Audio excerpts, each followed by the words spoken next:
శివానుగ్రహంతో చిదంబర క్షేత్రంలో 9వ రుద్రపారాయణం జరుగుతూ ఉంది. నమఃశివాయ.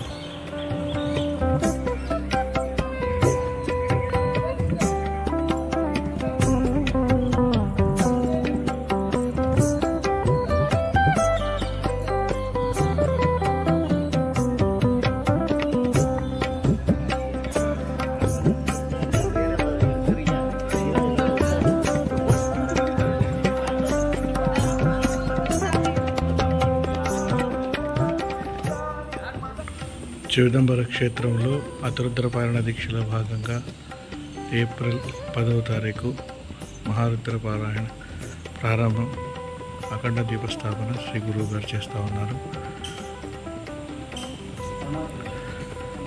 అరుణాచలేశ్వర స్వామి సన్నిధిలో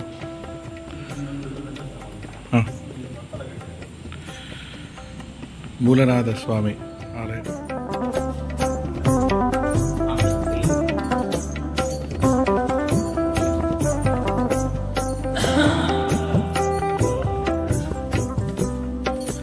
చాలా బాగున్నాను.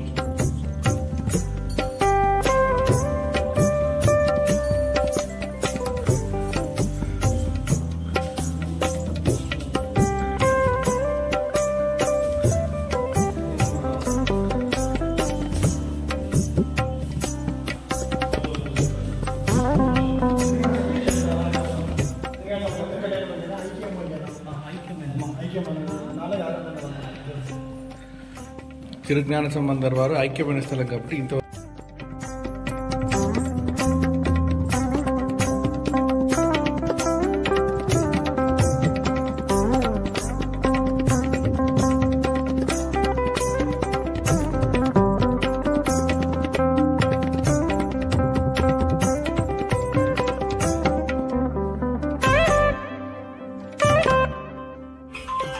తిరువాసనం మాణిక్యవాసర్ వారు ఇక్కడ శివుడి గురించి కొన్ని పద్యాలు చెప్తున్నారు. నంది భార్య పేరు సుయశ. సుయశ అని నందీశ్వరుని భార్య. ఇక్కడ ఉండేది నందీశ్వరుడు. ఇక్కడ ఉండేది సుయశ. నందీశ్వరుడు ఆయన భార్య. నందీశ్వర సుయశ.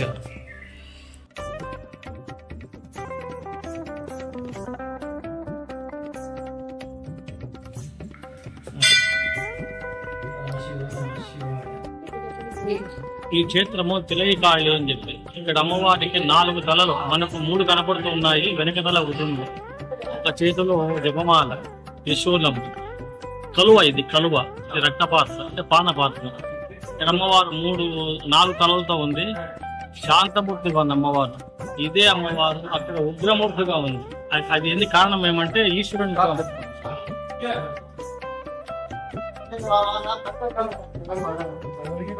ఈశ్వరునితో నాట్యం పోటీ పడి ఓడిపోయి కోపంతో కాళీ రూపంలో వచ్చి ఉంది. ఆ అమ్మవారు పక్కన ఉంది.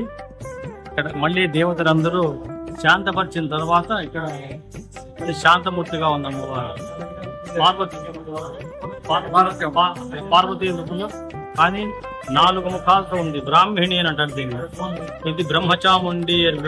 సప్తశతిలో ఒక అధ్యాయానికి బ్రహ్మచాముండి దేవతగా ఉంది. నేను ఇది చూడండి, బ్రహ్మచాముండి పేరు విన్నా కానీ సప్తశతిలో బ్రహ్మచాముండి ఇక్కడ ఉన్నవారు.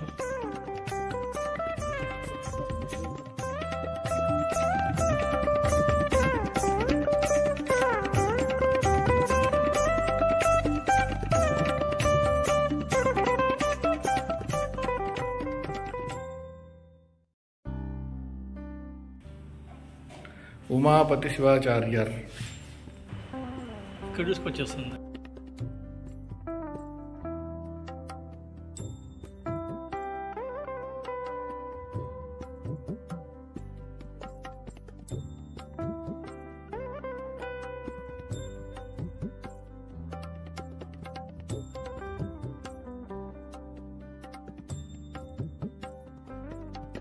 అర్జునుడికి ఈశ్వరుడికి మధ్యలో ద్వంద్వ యుద్ధం. ఇది వేటగాండ వేషంలో స్వామి అర్జునుడి ధనస్సు. ఆయన ఆ పాశుపతాన్ని ఎవరంటే స్వామి స్పర్శ తగలాలి. బ్యాంబూ ఇస్తా వచ్చిన స్థలం ఇస్తా అన్నాడు. అమ్మ ఇద్దరు ఆయన లేడే, ఈశ్వరుడు లేడే. ఈశ్వర ఇటు పక్క అక్కడ పక్కన విషవారు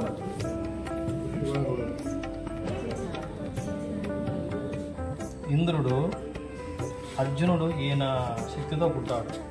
అంశ ఇంద్రాంశ అర్జునుడుగా పుట్టాడు. అక్కడ నరనారాయణ కథ వేరే, ఇక్కడ ఇంద్రుడు, అందుకని ఇంద్రుడిని అదే పనిగా పెట్టాడు. ఇక్కడ వరాహం కోసం అర్జునుడు తపస్సు చేస్తాను. ఇక్కడ ఇంకా బాగుంది విగ్రహం. వరాహం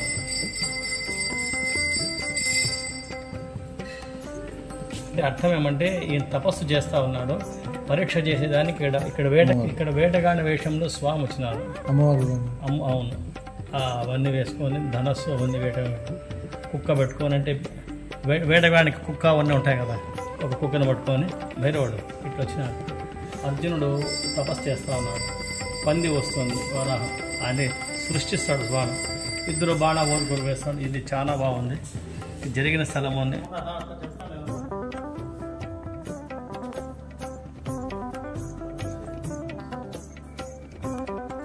తపోస్థానం ఇది. ఆ తపోస్థానానికి అన్ని గుర్తులు కూడా ఆ స్తంభాల మీద. దీనికి శివపురి అనే పేరు. ఇక్కడ స్థల వృక్షం వచ్చి వెదురు చెట్టు, వెదురు పొదల్లో ఉన్నట్టు ద్వైతవనంలో ఉంటారు పాండవులు. భారతంలో కూడా అర్జునుడు తీర్థయాత్రలు చేస్తూ వస్తాడు ఒక్క సంవత్సరం. అది కూడా ఎందుకు తీర్థయాత్ర వచ్చిందంటే వాళ్ళకు ఒక నియమం పెట్టినారు. ఇది గురించిన విషయం భారతంలో అన్నమాట. వాళ్ళకి నియమం ఏమంటే ద్రౌపది ఎవరితో ఉంటే ఆ టైంలో వాళ్ళు అక్కడికి పోరాదు. పాండవులు ఉంటారు, ద్రౌపది ఒక్కొక్క సంవత్సరం ఒక్కొక్కరి దగ్గర ఉంటున్నారు. ఎవరి దగ్గర ఉన్నా ఆ రాత్రి పొద్దులో అక్కడికి పోరాదు. అర్జునుడు పోవాల్సిన తప్పదు. దూర్వాస మహాముని వస్తాడు అక్కడికి.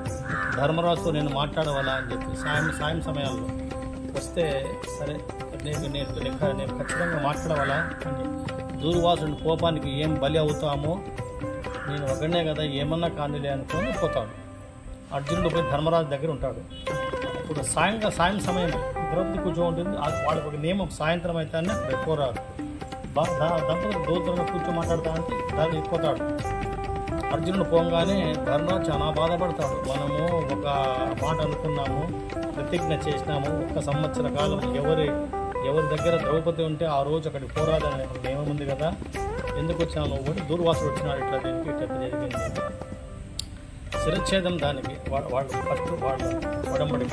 కాబట్టి ఇంకా అట్లా కాదు, దేశాటనే చేయమంటారు.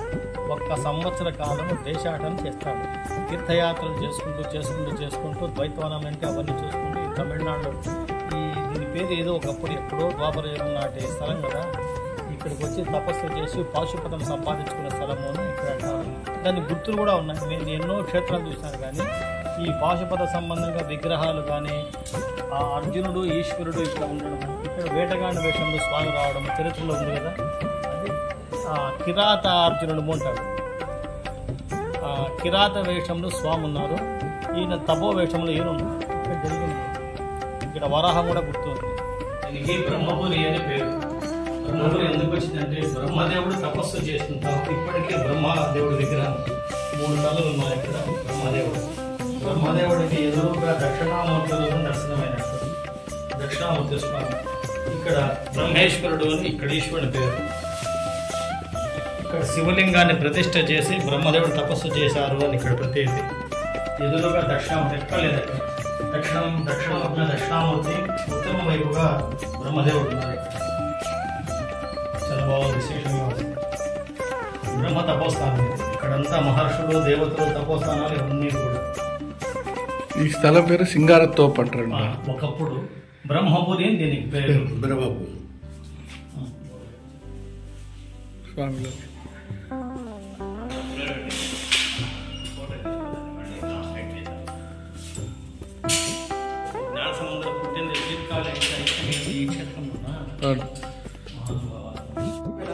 అట్లా వెనకల జ్వాల రాగానే పెళ్లి టైంలో ఇంక అట్లనే మొత్తం అందరూ అక్కడ ఉన్న వాళ్ళందరూ అట్లా వెళ్ళిపోయినారండి స్వామిలోకి.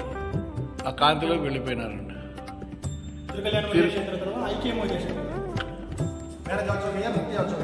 మ్యారేజ్ ముక్తి రెండు ఇక్కడే.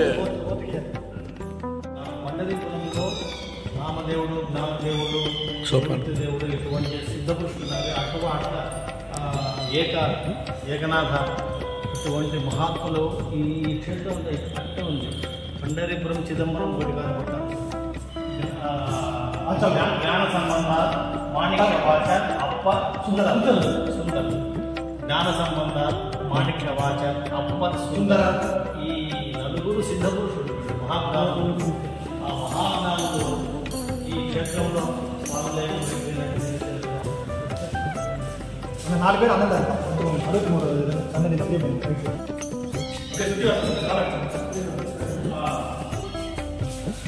అప్పరర్, సుందరర్, మాణిక్యవాచర్, జ్ఞాన సంబంధర్ ఈ నలుగురు నాయనార్లు. వీరు స్వామిలోకి ఐక్యమైన స్థలం ఇది.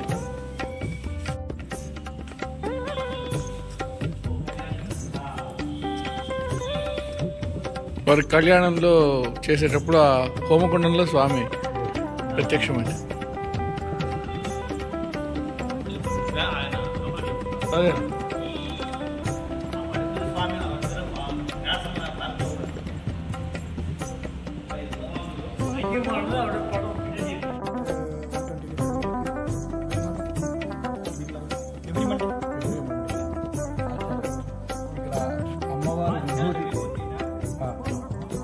ఆచ్చాలపురం క్షేత్రం ఇది. చిదంబరం నుంచి 15 కిలోమీటర్ల దూరంలో ఉన్న ఆచ్చాలపురం క్షేత్రం తిరుజ్ఞాన సంబంధర్ వారికి పెళ్లి జరిగిన స్థలం. వారు శివైక్యం చెందిన స్థలం కూడా ఇదే.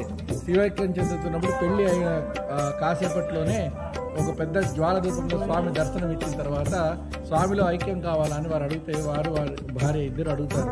అడిగితే అప్పుడు స్వామి చెప్తారంట, సరే నాలో ఐక్యం అయిపోతుంటే పెళ్లికి వచ్చిన 3000 మంది కూడా మేము కూడా స్వామిలోకి ఐక్యం కావాలని అడిగితే స్వామి అంటారంటే ఇంతమందికి అర్హత ఉందో లేదో నాకు తెలియదు, పోయి అమ్మవారిని అడగండి అంటే అమ్మవారు అప్పుడు చెప్తారంట వాళ్ళందరికీ కూడా. ఇక్కడే ఎదురుగా పంచాక్షరి తీర్థం అని ఉంది. ఆ పంచాక్షరి తీర్థంలో మీరు అందరూ స్నానం చేస్తారంటే నేను విభూతి ప్రసాదంగా ఇస్తాను, అప్పుడు మీకు అర్హత కలుగుతుంది స్వామికి ఐక్యం అవ్వడానికి. అట్లా ఆ 3000 మంది కూడా అమ్మవారు ఆ పంచాక్షరి తీర్థంలో స్నానం చేసి అమ్మవారి చేతిలో విభూతి తీసుకొని ఇక్కడ శివైక్యం చేస్తారు. ఇది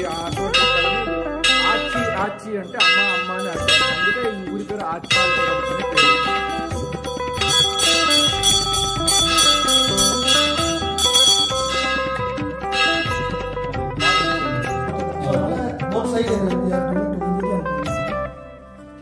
ಎಲ್ಲ ಎಡಗಲ್ಲಿಯೂ ಆಲ್ ಪ್ಲೇಸಸ್ ಸ್ವಾಮಿ ಒಳ್ಳೆ ವಿಭೂತಿ ಮಠದ ಮನೆ ವಿಭೂತಿ come to Ambal temple only only here also vibhuti Ambal also vibhuti.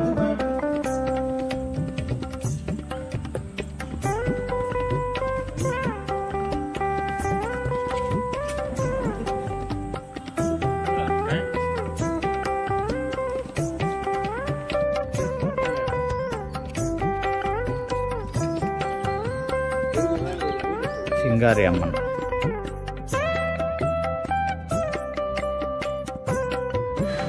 మాణిక్యవాచర్ ఆలయం దగ్గర ఉన్న తిరుప్పార్ కడల్ అనే ఒక తీర్థం ఇది. మాణిక్యవాచర్ ఆలయం ప్రాంగణంలోనే ఈ తిరుప్పార్ కడల్ తీర్థం ఉన్నది.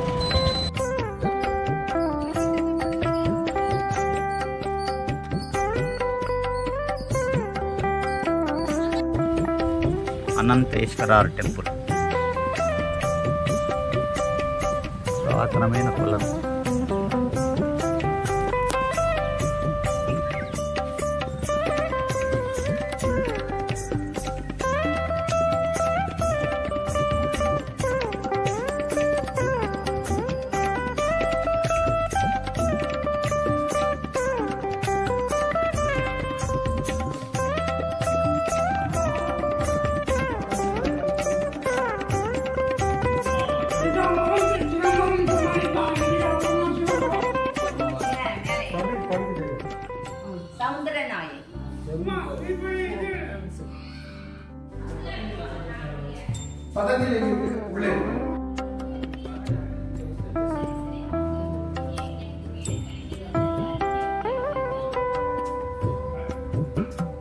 అనంతేశ్వరార్ గుడి.